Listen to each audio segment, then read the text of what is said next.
Am I the problem? That is what I want to talk to you about today. Am I the problem?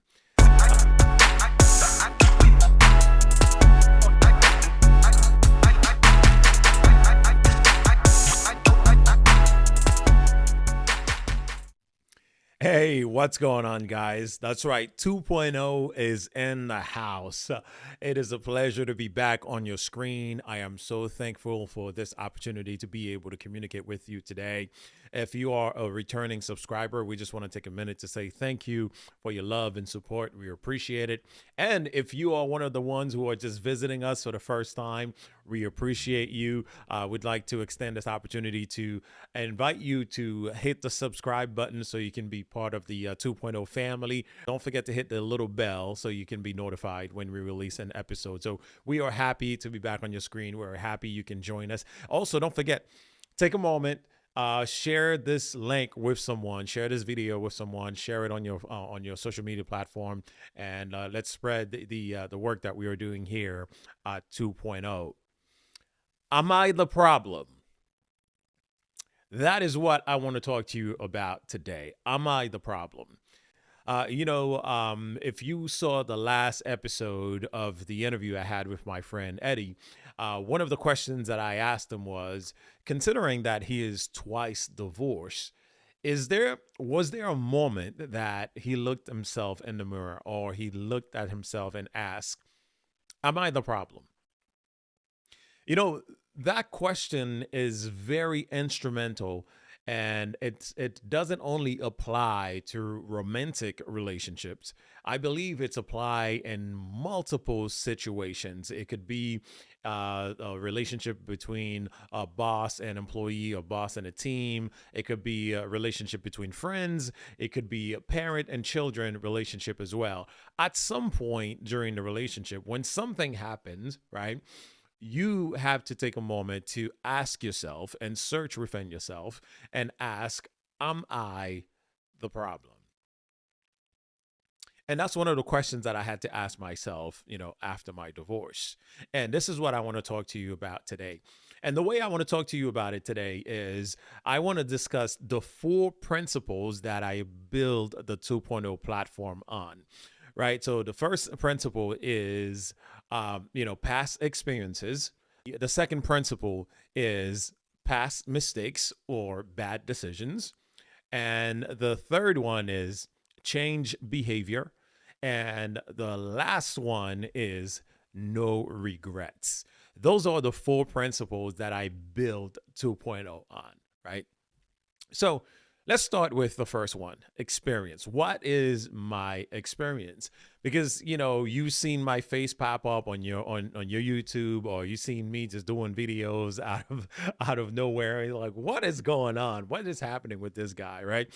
I feel like just like everybody else, you have a microphone, you put on a suit, and then hey, you're an expert. But no. So my experience is, so I was married for about 17 years. Yeah, 15, 16, 17 years. I lost count. So as a matter of fact, this year would have made it 22. Yeah, this year would have made it 22 years, married. So I was married back in 2003, and I believe I was around 20, either 20 or 21 when I got married. So I did get married young, right? So I know it was, we were, I was young. She was a little older than me, but not too much older, but I look a little older than her. But yeah, so I got married at when I was 21.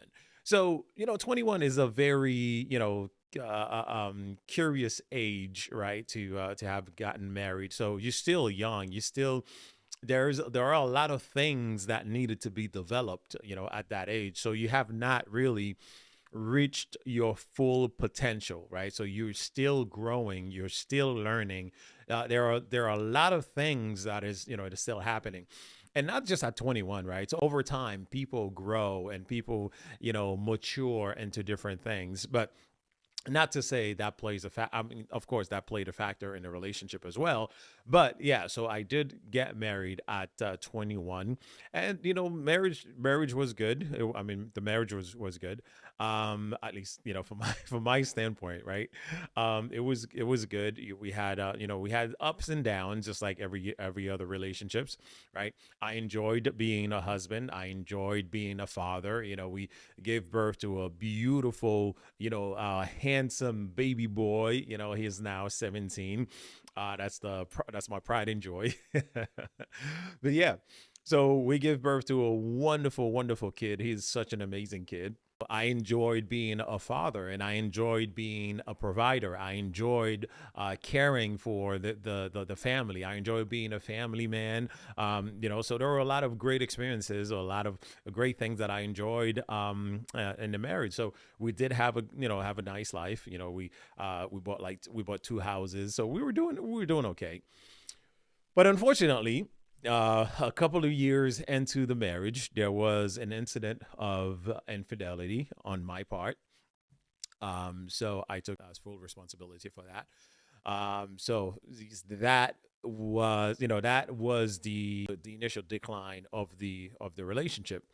So we struggled and tried to make things work, and so on and so forth. But unfortunately, a couple of years later, like around 2017, around 2017, we decided that we were gonna separate. So I ended up moving out. I got an apartment, so I was living in the apartment and stuff like that. And then fast forward to 2019, around December, late December, January 2019, we decided that I was going to move back home to try and work in the marriage. So when I, moved back home, there was someone that I was dealing with at the time, which I had not terminate the relationship when I came home, and that was discovered, and then everything blew up. And basically, since then, the divorce proceeding, started, and we finalized the divorce in 2021. Yeah, so in 2021, so I ended up, 2022, I think. Anyways, in 2021, I ended up moving out again, into my own place where I'm at now. But that was basically the experience of the wedding, the experience of the marriage, right? So that's under point one, which is the experience. So the mistake and bad decisions would be, of course, the infidelity that took place, right? So again, like I said, those are things that happen on my part, right? So at one point, I was referring to them as mistakes. Yeah, I kept saying, yeah, I made a mistake, I made a mistake. And it's typical, or it's normal, and I can understand. Like usually when infidelity happens, right? When something happened, we tend to call it a mistake. We tend to um, come up with not come up with excuses, but we refer to it as a mistake. It's not something that we wanted to happen, but unfortunately, it happened. So it's not something that I'm proud of, and it's not something that I condone. I don't promote it. I don't encourage it. But unfortunately, it's something that happened, and that is ultimately what led to the destruction of the marriage, right? So those are the past mistakes and the bad decisions, and of course with that, once you divorce, you got to leave the house. Then there is a matter of custody issues. So now, as much as I enjoyed being a father to my son, I now had to become like a not a part time dad, because I do have 50% custody. So I see my son every other week. I get him every other week, so I'm still very, very active in his life. So I am still very much present. He's my one and only son. He's my mini me. So I don't see my life without him. So I do my best to remain in his life at any cost, or whatever I can do to be there. I've done that. So that is the second principle of what I built 2.0 on, which is the mistakes, the bad decisions, right? The third one is, change behavior, right? So when this happened, after this whole thing happened, you had to, there's got to come a point where you do some self reflection, right? You do some self assessment. And that is a very crucial step. That is something that is extremely important. And again, like I said, this is not just related to romantic relationships. It's actually it could be used in any aspects of life, even in businesses, right? If you had embarked on a business venture, and you realize that the business has failed, or you realize that things are not going as well as you thought or as well as expected, so at some point you have to take a minute and take a step back and analyze every aspect of the business and try to see what is going on and where are we failing, what can we do differently. So that's what I had to come to terms with. So I had to look at myself in the mirror, and I needed to face what I was seeing in the mirror, and I needed to address, my shortcomings. So I needed to address those things. And those are things that I am working on. And I believe it's a process, right? It's a process. You decide to be consistent, and you have the determination to be a better person. And this is why I created this whole platform 2.0, because I am striving to be a better version of who I was yesterday, right? Again, like I said, my background is in IT, and this is where the whole concept of 2.0 came up. I came up with, right? So usually when a company releases a software, the first version of the software is usually just the name of the software, or 1.0, something like that. Now, after the software has been out for a couple of years and people have been using it, and they've noticed there are some bugs, or they've noticed that there are some things that are not working quite well, they're noticing there is room for improvement.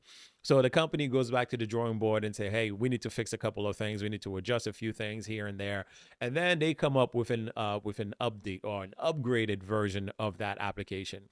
And normally that upgraded version, or that second version, is usually called a 2.0. So this is where the whole 2.0 concept comes from. So I'm saying this to say it is a process to become a better version of who you were. It's something that you have to do. It's a decision that you have to take in order to focus and to move forward. And the last part of it is no regret. That's the last principle. No regret. So I understand a lot of people may have an issue with this last principle when I say no regret. So no regrets doesn't mean that I'm not remorseful for my actions. No, absolutely not. That's not what it means. As a matter of fact, I am remorseful. You know, this was probably, actually, it was the hardest thing that I had to deal with in my life. It really was. It was the most shameful thing that I had to deal with in my life. I grew up in church. I grew up with a close circle of friends. We were all in church together. We were all in ministry together. They were all at my wedding, and I was in all of their weddings. And I happened to be the first one to be divorced. So it wasn't an easy thing for me to deal with, and I can understand, like, people who are going through divorce. This is a very detrimental thing. It has some significant impact, emotional impact, financial impact. And that is why I started discussing, the impact of divorce on people, and especially on men. And people have, contemplated suicide. So it's not an easy thing to deal with, and I had to endure that. I had to go through that. So when I say no regret, it doesn't mean that I don't regret those actions. I actually do. I absolutely do, because when you look when you turn around and you look at the path behind you, and looking at the destruction that is caused, right? So of course, I mean, with any person with an ounce of heart and emotions and compassion, you have to to feel remorse. You have to be remorseful of those actions. So I am remorseful. However, what when I say no regret, what I mean is I'm not gonna continue to dwell and that state of mind, right? And the state of mind of, oh my God, look at myself, or look at my life, look at how things turn out, look at this, look at that. So I've taken the decision to no longer dwell in it, right? So I had to deal with that process. So I dealt with it. So it doesn't mean that I didn't take time to heal, or I didn't take time to get through it. I did take the time to work on it, and to take it in and really bask in it and understand what I did, and understand the reality of it. But at the same time, at some point, you have to move on. You have to move on. And for a very long time, I struggled with that. Right. There are times where, I mean, there was a period of time where I I wasn't comfortable with the word divorce. I wasn't comfortable saying out loud that I am divorced. It's almost like I was going around hush hush about it. Like, I didn't want to talk to people about it. I didn't want people to know. I wasn't sharing it with anybody. It's like I was really ashamed of it.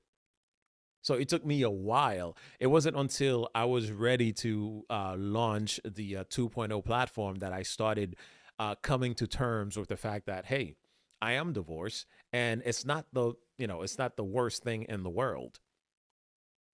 Yeah, it is an uncomfortable status, right? Because it's not what I wanted for my life. Absolutely not, right? Because it's not like when I got married, I said, well, you know what? I'm going to try this thing for like, a couple of years, so like 10, 15 years, and then, I'll bounce around or whatever. So, of course, this was something, that was very hard for me to deal with, but I had to deal with it. I had to deal with it, and then, come to terms with the fact that it is my new reality, and I need to accept it. I need to, pick myself up, pat myself on the back, and then, life goes on. And that's what I did. So that's why I said, no regrets means that at some point you have to come to terms with the situation that you're dealing with, accept it for what it is, and see what you can get out of it, right? I'm probably one of the most optimistic person you would ever see. Absolutely. One of the most optimistic person you would ever see. So when I find myself in a situation, I will take the time to process it. I'll take the time to deal with it. But at the same time, I'm going to look to see how can I get out of this, or how can I turn this around? So this is why, again, the 2.0 platform is here, because I'm using this opportunity to talk to other people who are going through divorce, or who've been through divorce, to see how I might be able to help someone. Because there's someone who's watching the screen right now. There's someone who's watching this episode right now, and you may find yourself going through a divorce, and you probably don't know how to handle it, or you don't know what to do, especially, someone who's been in the Christian community. Man, it's not this is not for the faint at heart, man. All right. So when you are deep in church, and then something like that happens, and now you have to face the people in church, you have to face your friends, you have to face your parents, you have to face your close group of friends. As a man, yeah, it's not easy. And especially, when it comes to the woman, everybody rallies around the woman. Everybody's there supporting her, like, oh my God, no, of course, rightfully so. And I'm not saying they shouldn't. But the guy's like left left alone on the side. No one is paying attention to him. He's got to process all of these things, so it wasn't something that was easy to deal with. So that's what I'm trying to say. It wasn't something that was easy to deal with. So that's why I needed to take the time to process it and deal with it. Right. I remember I was talking to my mentor, and then he said, you know what? Just remember that feeling. Remember how it feels. Remember how it feels going through it right now. And that is to make sure, to guarantee you never, ever, ever find yourself in that situation ever again. And that's what I've been working on. That's what I've been working on.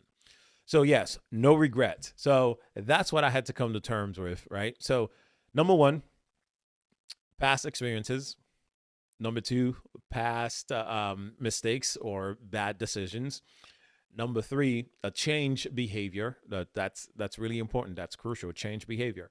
And number four is Number four is no regrets. So those are the four principles that the 2.0 platform is standing on. As I said, it was one of the hardest things I had to go through in my life. And I thank God that He sustained me as I was going through that process. Luckily, I was not self medicating, because I know unfortunately a lot of people fall into that nonsense where they self medicate. They're trying to deal with the pain in different ways, whether it's alcohol, whether it's drugs, or other things. But thank God I did not go and through, I didn't fall into any of that. So now I can say that I'm in a much better place. I'm in a much better place, and I'm looking forward to what the future holds for me. What it holds for me, I don't know, but I'm leaving my life in God's hands, and I'm trusting Him, and I know He's got a future for me. So, to anyone who is facing a similar situation, who is going through a similar situation, as I always say, I just want to reach out and let you know you are not alone. You are not alone. And this is not the end. This is not the end. As hard as it may seem right now, as hard as it may feel right now, I want to let you know it is not the end. It is not the end. Know that there is hope.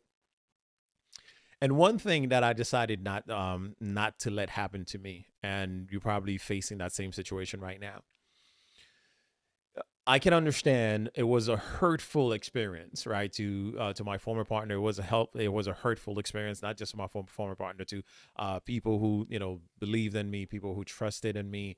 I know it was disappointing, and it was hurtful, and I can understand that. I can understand their disappointment, and they have the right to be disappointed. But what I won't allow, or what I won't accept, is I will not allow myself to be defined by the mistakes that I've made, or to be defined by the bad decisions that I've made in the past. And I want you to embrace that message right now. Do not allow yourself to be defined by the mistakes that you made, right? You are not the sum of the mistakes that you made. Understand that. People are going to look at you, and then when they look at you, they most likely will look at you from the lenses of the pain, from the lenses of the hurt that you committed, from the lenses of all of the things that, all of the bad experiences that happen in the relationship. But I'm asking you to not allow yourself to be defined by that. And one thing you need to understand is, if you're a Christian and you've prayed to God and have asked God for forgiveness, just know that God has forgiven you. Sometimes we feel like, the weight of what we've done is so much, that it's so heavy, that we feel like God is not going to forgive us. But just know that God has the power to forgive you, and if you have asked for forgiveness, just trust and believe that God has already forgiven you. Now, it's going to be difficult, to deal with people, because, God will forgive you a lot quicker and a lot easier than other people will. So you have to understand that. You have to be patient.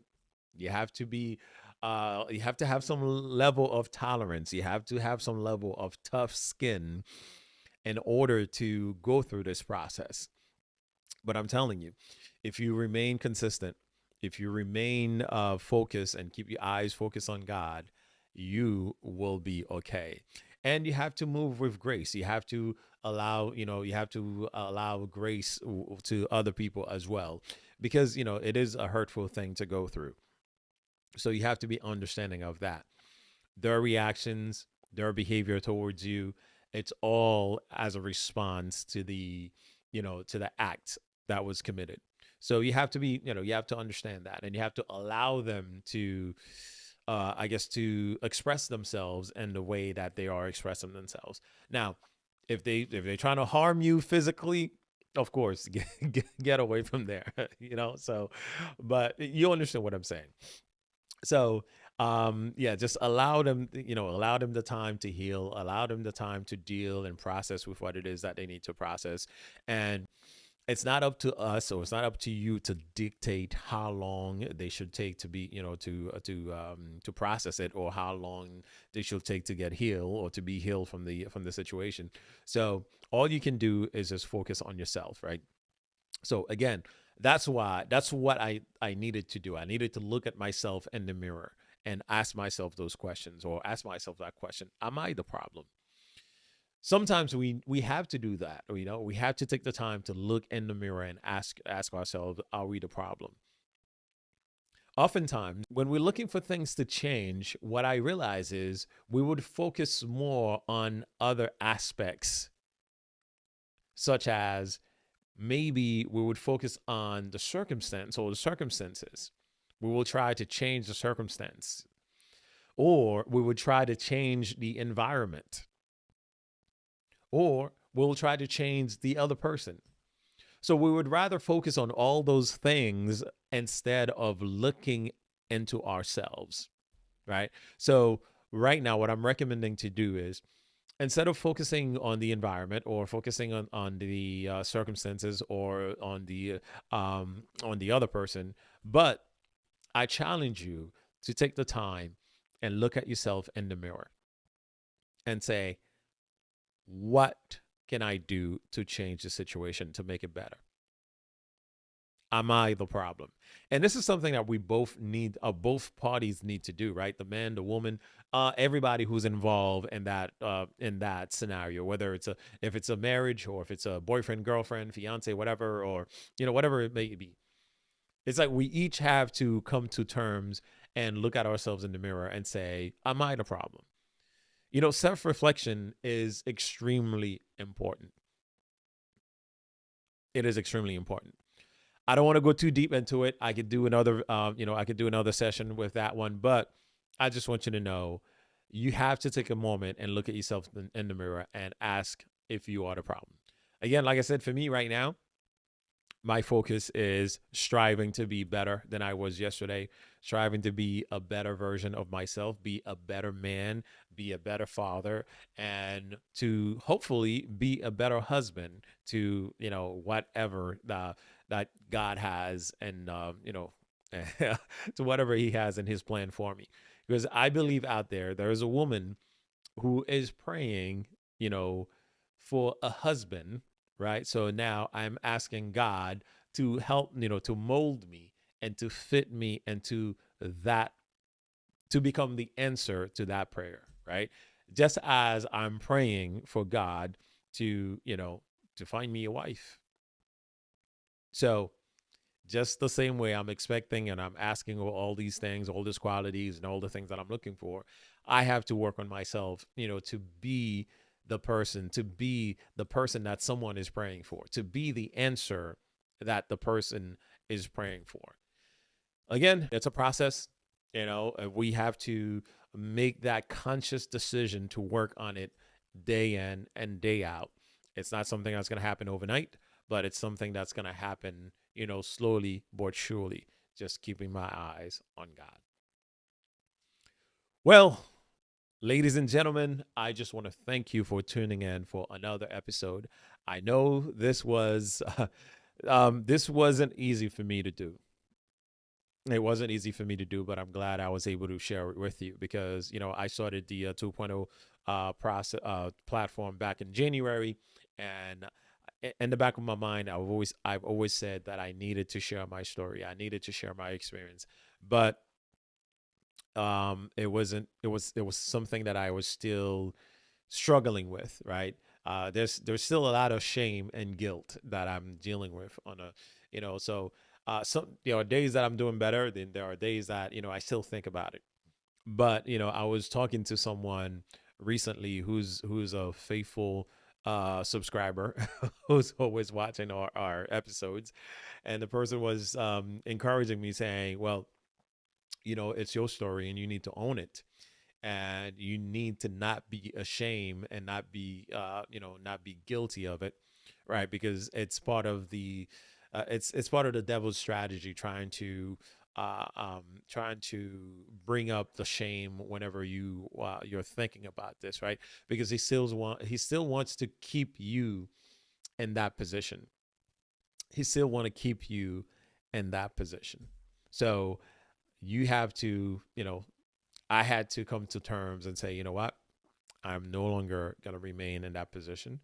I'm going to claim it and I'm going to move forward. And I really hope and I truly hope this story helps someone here. If you're watching this, again, if you're watching this and you're going through a divorce, I hope you find this helpful. So, again, just want to remind you, don't forget, live every day as if it is your last day, because one day it will be. I'm JR. Thanks for watching. I'll see you next time.